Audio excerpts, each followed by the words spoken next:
सध्या सोशल मीडियावर गुगल पे मधील पॉकेट मनी बाबत एक मेसेज तुफान व्हायरल होतोय, ज्यात असा दावा करण्यात आलाय की जीपे वर पॉकेट मनी नावाचा नवीन ॲप आलाय, ज्यावर चुकून सुद्धा क्लिक केलं तर तुमचं पॉकेट रिकामं होऊ शकतं।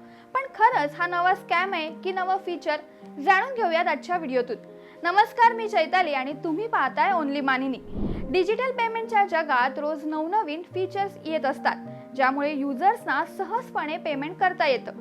यातच आता गुगल पे मध्येही एक मोठा बदल होतोय।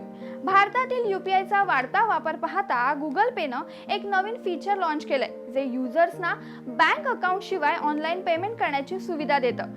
पॉकेट मनी असं या फीचरचं नाव आहे। त्यामुळे हा कोणता स्कॅम नसून गुगलचं हे नवं फीचर आहे, हे आपण लक्षात घ्यायला हवं। पण या फीचरचा उपयोग नेमका काय आहे आणि ते कसं वापरायचं पाहूयात। गुगल पॉकेट मनी ही सुविधा त्या युजर्ससाठी बेस्ट आहे ज्यांच्या मुलांचं किंवा आई वडिलांचं बँक खातंच नाहीये। त्यांच्यासाठी ही सुविधा बेस्ट ठरणार आहे। गुगल पे पॉकेट मनीद्वारे पैसे पाठवणारा म्हणजेच प्रायमरी युजर त्यांच्या बँक खात्याचा वापर करून दुसऱ्या व्यक्तीला पैसे पाठवण्यास मदत करतो आणि हे पूर्णपणे सुरक्षित आहे। विशेष म्हणजे यामध्ये खर्चाची मर्यादा निश्चित असते।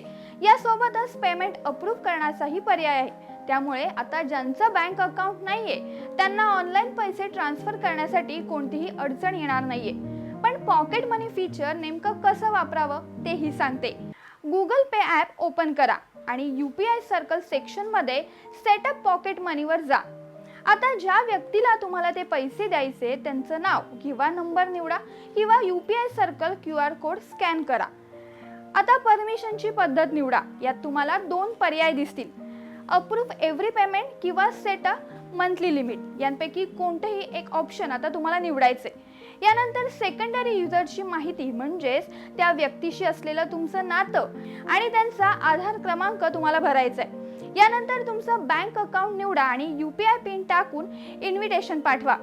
एकंदरीतच हे फीचर 100% सुरक्षित असून NCPIच्या यूपीआय मार्गदर्शक तत्वांमधील नियमांनुसार बनवलंय।